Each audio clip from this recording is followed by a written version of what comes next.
আসসালামু আলাইকুম প্রিয় শিক্ষার্থী, আশা করি তোমরা সবাই ভালো আছো এবং সুস্থ আছো। একাদশ শ্রেণীর অনলাইন ক্লাসে তোমাদেরকে আবারও আমন্ত্রণ। গাজীপুর মেট্রোপলিটন কলেজ, আমি প্রভাষক মোসাম্মদ লিপি আক্তার। ব্যবসায় শিক্ষা, শ্রেণী একাদশ, ব্যবসায় সংগঠন ও ব্যবস্থাপনা, প্রথম পত্র, পঞ্চম অধ্যায়, যৌথ মূলধনী ব্যবসায়। আজকের বিষয় যৌথ মূলধনী ব্যবসায়ের বিবরণপত্র। তারপরে প্রশ্ন হচ্ছে যৌথ মূলধনী ব্যবসায়ের বিকল্প বিবরণপত্র অথবা বিবরণপত্রের বিকল্প বিবৃতি। সর্বশেষ যে প্রশ্ন সেটা হচ্ছে যৌথ মূলধনী ব্যবসায়ের শ্রেণীবিভাগ বা প্রকারভেদ। গত ক্লাসে তোমাদের এই পঞ্চম অধ্যায় যৌথ মূলধনী ব্যবসায়, এই অধ্যায় থেকে তোমাদের একটা বড় প্রশ্ন পড়ানো হয়েছিল, সেটা হচ্ছে যৌথ মূলধনী ব্যবসায়ের শ্রেণীবিভাগ। আজকে হচ্ছে তারপরে যে দুইটা প্রশ্ন বাকি ছিল সেই দুইটা প্রশ্ন পড়াবো এবং আরেকটা বড় প্রশ্ন যতটুকু সম্ভব আজকে পড়াই দিব, ঠিক আছে? তাহলে প্রথম প্রশ্ন হচ্ছে যৌথ মূলধনী ব্যবসায়ের বিবরণপত্র।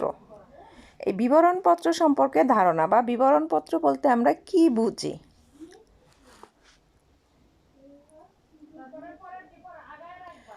বিবরণপত্র আমরা জানি যৌথ মূলধনী ব্যবসা হচ্ছে 1994 সালের আইনে গঠিত, পরিচালিত এবং নিয়ন্ত্রিত।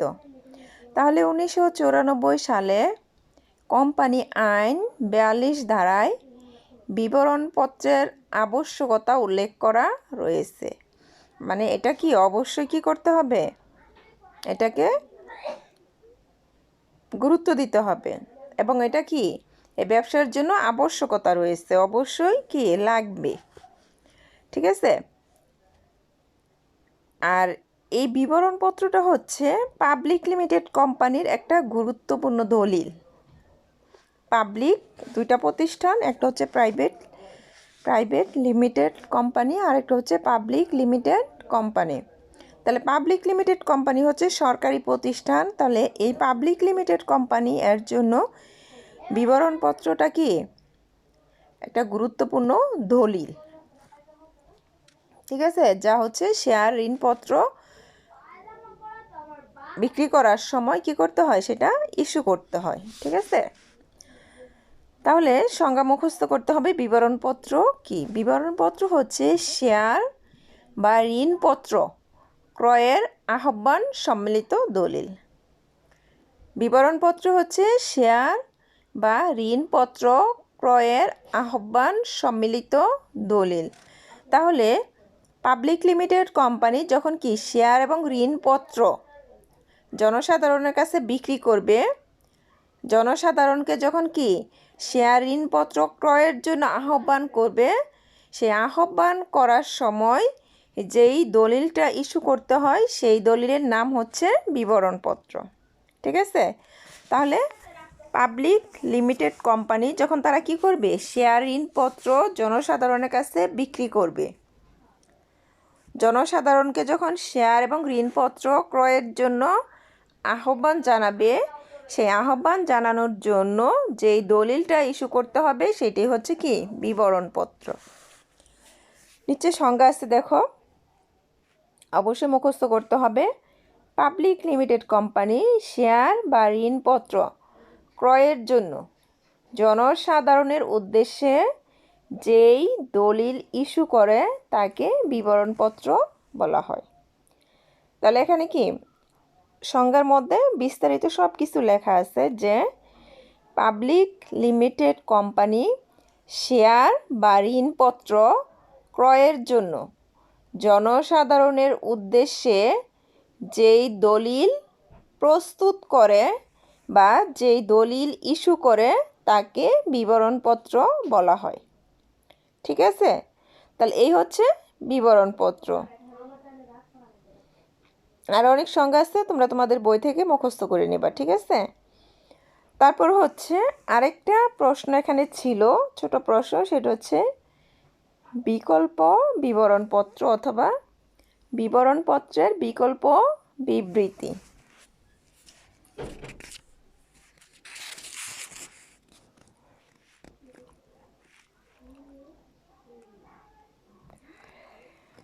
বিকল্প বিবরণপত্র হচ্ছে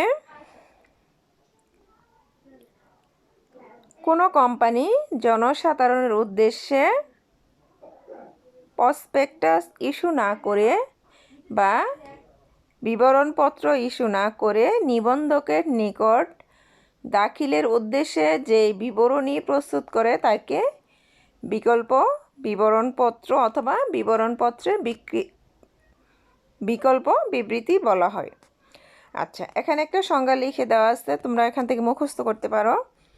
পাবলিক লিমিটেড কোম্পানি জনসাধারণের উদ্দেশ্যে দলিল প্রস্তুত না করে নিবন্ধকের অফিসে জমা দেওয়ার উদ্দেশ্যে যেই দলিল ইস্যু করে তাকে বিকল্প বিবরণপত্র বলে বা বলা হয়। আচ্ছা, এখানে কি বলছে? পাবলিক লিমিটেড কোম্পানি জনসাধারণের উদ্দেশ্যে দলিল প্রস্তুত না করে। আমরা কিন্তু একটু আগে সংজ্ঞার মধ্যে পড়ে আসছি যে পাবলিক লিমিটেড কোম্পানি শেয়ার বা ঋণপত্র ক্রয়ের জন্য কি যেই দলিল ইস্যু করে, জনসাধারণের কাছে বিক্রি করার জন্য যে দলিল ইস্যু করে সেটাকে বলা হয় বিবরণপত্র। আর এখানে বলা হয়েছে জনসাধারণের উদ্দেশ্যে দলিল প্রস্তুত না করে। তাহলে এখানে কেন এই কথা বলা হয়েছে সেটা হচ্ছে পাবলিক লিমিটেড কোম্পানি যখন তাদের কি শেয়ার এবং ঋণপত্র বিক্রি করার প্রয়োজন হবে না, তারা যখন কি করতে পারবে, তারা নিজেদের মধ্যে শেয়ার কি করবে, ক্রয় বিক্রয় করতে পারবে। তাদের যখন কি প্রতিষ্ঠান চালানোর মতো ক্ষমতা থাকবে, মূলধন থাকবে, তখন তারা কি করবে না, শেয়ার বিক্রি করবে না বা ঋণপত্র তারা কি করবে না, তারা ঋণও গ্রহণ করবে না। তাহলে এই যে তাদের কি পর্যাপ্ত মূলধন আছে, সেজন্য কি তারা বিবরণপত্র কি করবে না, প্রস্তুত করবে না, না করে তারা কি করবে, জনসাধারণ উদ্দেশ্যে এই বিবরণপত্র তারা প্রস্তুত করবে না, না করে হচ্ছে এই যে তাদের কি পর্যাপ্ত অর্থ আছে, প্রতিষ্ঠান চালানোর ক্ষমতা আছে, এই বিষয়টা কি নিবন্ধকের অফিসে সেটা জানাইতে হবে। আর এই নিবন্ধকের অফিসে জানানোর জন্য কি করতে হবে, একটা দলিল প্রস্তুত করতে হবে। এই দলিলটাকে বলা হয় বিকল্প বিবরণপত্র। তাহলে যখন কি জনসাধারণের কাছে কি শেয়ারও বিক্রি করতে হবে না বা ঋণ গ্রহণ করতে হবে না, তখন তারা কি এই বিষয়টা জানানোর জন্য যে তাদের পর্যাপ্ত কি মূলধন আছে, প্রতিষ্ঠান চালানোর ক্ষমতা আছে, অ্যাবিলিটি আছে, এটা জানানোর জন্য কি নিবন্ধকের অফিসে কি করতে হবে, একটা দলিল জমা দিতে হবে। তাহলে এই যে যেই দলিলটা প্রস্তুত করবে, জমা দেওয়ার উদ্দেশ্যে যে দলিল ইস্যু করবে, সেই দলিলটাকে বলা হয় বিকল্প বিবরণপত্র। ঠিক আছে? এজন্য সংজ্ঞার মধ্যে বলা হয়েছে যে পাবলিক লিমিটেড কোম্পানি জনসাধারণের উদ্দেশ্যে দলিল প্রস্তুত না করে নিবন্ধকের অফিসে জমা দেওয়ার উদ্দেশ্যে যেই দলিল ইস্যু করে তাকে বিকল্প বিবরণপত্র বলে বা বলা হয়। ঠিক আছে? তারপর হচ্ছে নেক্সট যে প্রশ্ন সেটা হচ্ছে যৌথ মূলধনী ব্যবসায়ের শ্রেণীবিভাগ। যৌথ মূলধনী ব্যবসায়ের শ্রেণীবিভাগ এটাকে প্রথমত 5 ভাগে ভাগ করা হয়েছে। তার মধ্যে 1 নম্বর হচ্ছে দায়ভিত্তিক কোম্পানি, 2 নম্বর হচ্ছে গঠন প্রকৃতি ভিত্তিক কোম্পানি, 3 নম্বর হচ্ছে সদস্য ভিত্তিক কোম্পানি, 4 নম্বর হচ্ছে মালিকানা ভিত্তিক কোম্পানি, 5 নম্বর হচ্ছে অন্যান্য কোম্পানি। তাহলে প্রথম যে পয়েন্ট দায়ের ভিত্তিতে কোম্পানি, এই দায়ের ভিত্তিতে কোম্পানি এটাকে আবার 3 ভাগে ভাগ করা হয়েছে। শেয়ার দ্বারা সীমিত বা সীমাবদ্ধ কোম্পানি, প্রতিশ্রুতি দ্বারা সীমিত বা সীমাবদ্ধ কোম্পানি, অসীম দায় সম্পন্ন কোম্পানি। তাহলে 1 নম্বর হচ্ছে শেয়ার দ্বারা সীমিত বা সীমাবদ্ধ কোম্পানি। শেয়ার দ্বারা সীমিত বা সীমাবদ্ধ কোম্পানি হচ্ছে যেই কোম্পানি শেয়ার হোল্ডারদের দায় তাদের ক্রয়কৃত শেয়ারের আংশিক মূল্য পর্যন্ত সীমিত বা সীমাবদ্ধ থাকে, তাকে শেয়ার দ্বারা সীমিত কোম্পানি বলা হয়। তাহলে এখানে কি বলা হয়েছে যে কোম্পানি শেয়ার হোল্ডারদের দায় তাদের ক্রয়কৃত, তারা যে শেয়ারটা ক্রয় করবে সেই ক্রয়ের আংশিক মূল্য, যত টাকা দিয়ে ক্রয় করবে সেই মূল্য পর্যন্ত থাকবে, সীমিত বা সীমাবদ্ধ থাকবে, তখন সেটাকে শেয়ার দ্বারা সীমিত বা সীমাবদ্ধ কোম্পানি বলা হয়। আমরা যদি উদাহরণ দিই তাহলে আমরা এইভাবে বলতে পারি, ধরো একজন শেয়ার হোল্ডার 10 টাকা মূল্যের 1000 শেয়ারের মালিক, তাহলে তার আংশিক মূল্য কত হবে? তাহলে আংশিক মূল্য 10 টাকা গুণ হচ্ছে 1000, তাহলে তার মূল্য হবে 10,000 টাকা। 1000 শেয়ার 10 দিয়ে গুণ করলে কত হবে? 10,000 শেয়ার।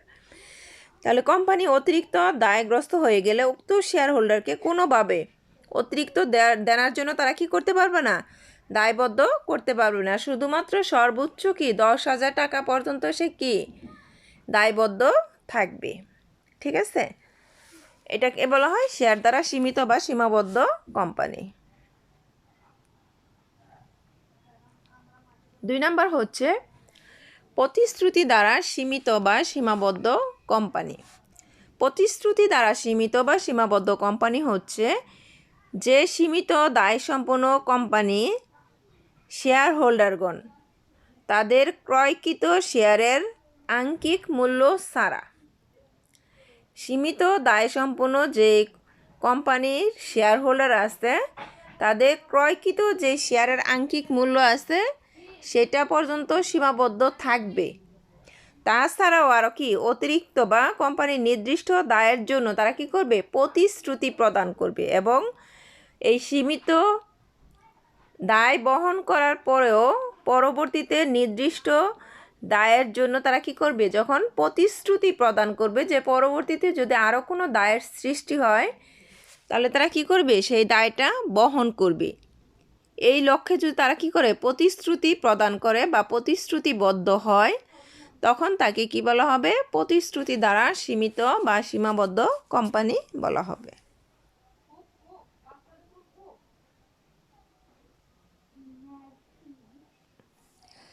পরবর্তীতে যদি কোম্পানি হয় বিলুপ সাধন ঘটে বা অবসায়ন ঘটে, তাহলে সেই ক্ষেত্রে শেয়ার হোল্ডারগণ তাদের প্রতিশ্রুতি মূল্য পর্যন্ত তারা করবে? দায়টা বহন করবে। ঠিক আছে, তাহলে এই হচ্ছে প্রতিশ্রুতি দ্বারা সীমিত কোম্পানি। তাহলে এখানে বলা হয়েছে যে সীমিত কোম্পানি শেয়ার হোল্ডারগণ তাদের ক্রয়কৃত শেয়ারের আংশিক মূল্য ছাড়াও নির্দিষ্ট দায়ের জন্য তারা করবে? প্রতিশ্রুতি প্রদান করবে, তখন সেটাকে প্রতিশ্রুতি দ্বারা সীমিত কোম্পানি বলা হয়। 3 নম্বর পয়েন্ট, অসীম দায় সম্পূর্ণ কোম্পানি।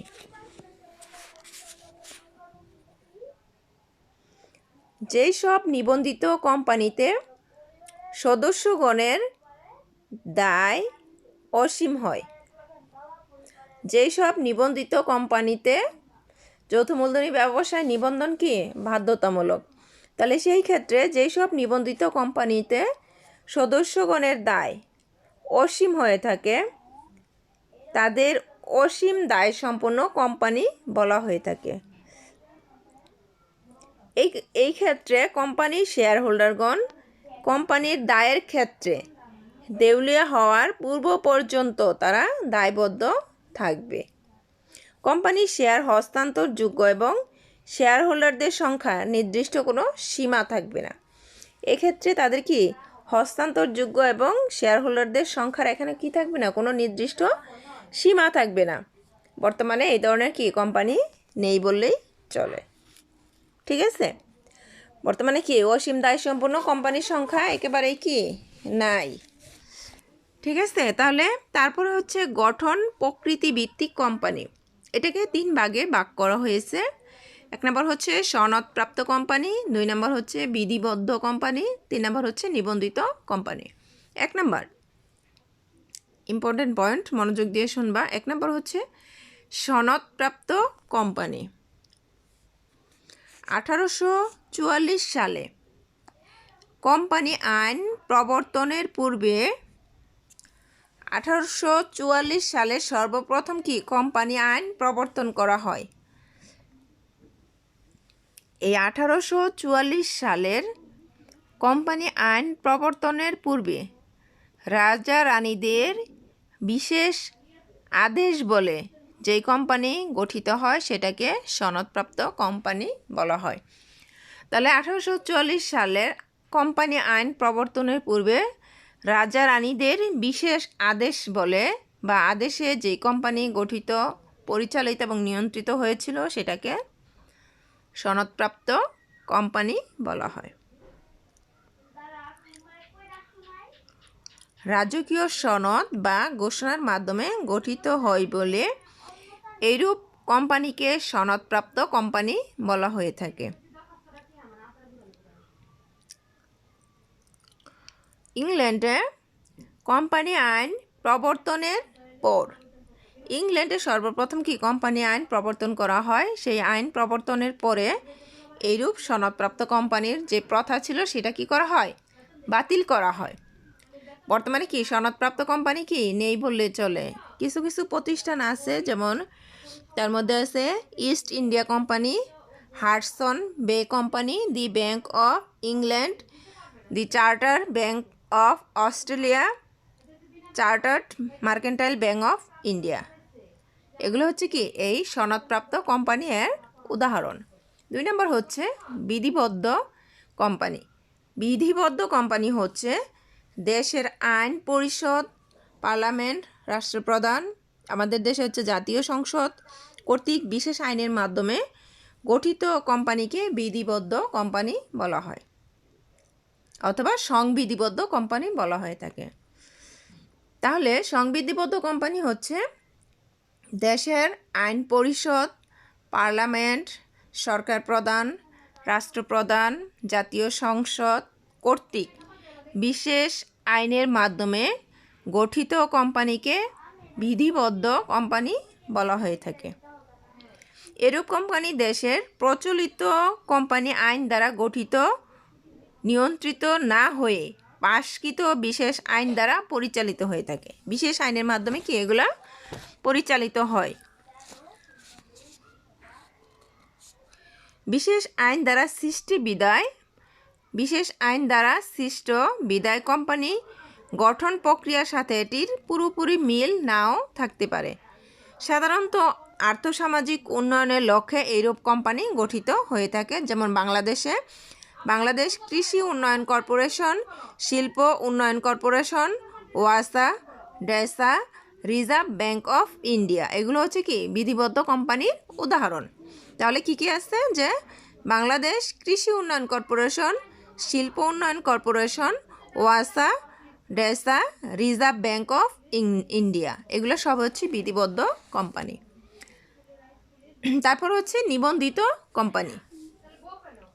নিবন্ধিত কোম্পানি হচ্ছে যে সকল কোম্পানি 1994 সালের আইন অনুযায়ী বা এই আইন প্রবর্তনের পূর্বে 1913 সালের কোম্পানি আইন অনুযায়ী গঠিত ও নিবন্ধিত, সেগুলোকে নিবন্ধিত কোম্পানি বলা হয়।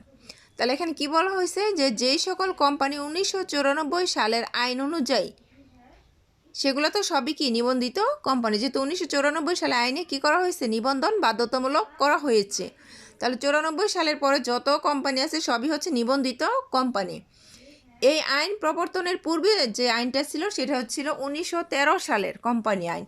তাহলে 1913 সালের কোম্পানির যে আইন আছে সেই আইন অনুযায়ী কি গঠিত এবং নিবন্ধিত, সেগুলোকেও কি বলা হয়, নিবন্ধিত কোম্পানি বলা হয়ে থাকে। সাধারণত যেই সব কোম্পানি নিবন্ধকের অফিসে তালিকাভুক্তির মাধ্যমে সৃষ্টি হয় সেগুলোকে নিবন্ধিত কোম্পানি বলা হয়। কারণ হচ্ছে আমরা জানি নিবন্ধন মানে হচ্ছে কি সরকারের খাতায় কি নাম তালিকাভুক্ত করা। তাহলে যে সকল কোম্পানি নিবন্ধকের অফিসে কি করবে, তাদের নাম তালিকাভুক্ত করবে, সরকারের খাতায় লিপিবদ্ধ করবে, সেগুলো সবই হচ্ছে কি নিবন্ধিত কোম্পানি। এটা দুই ধরনের হয়ে থাকে, একটা হচ্ছে অসীম দায়সম্পন্ন কোম্পানি হয়ে থাকে, আরেকটা হচ্ছে সীমিত দায়সম্পন্ন কোম্পানি হয়ে থাকে। তাহলে আজকে এই পর্যন্তই, ঠিক আছে। বাকি এই প্রশ্নের বাকি অংশটা কি আগামী যে ক্লাস, সেই ক্লাসে তোমাদের কি করব বুঝাই দিব, ঠিক আছে। সবাই মন দিয়ে পড়াশোনা করো, যারা এখনও বই কিনো না সবাই বই কিনে পড়াশোনা শুরু করো, ঠিক আছে। সময় চলে যাচ্ছে, ঠিক আছে, সময়ের জন্য আফসোস করতে হবে। সময় কি চলে গেলে আর কি ফিরে আসে না, ঠিক আছে। তাহলে সময়ের মূল্য দিতে বুঝো, শিখো, ভালো মানুষ সহ পড়াশোনা করে এ আশা।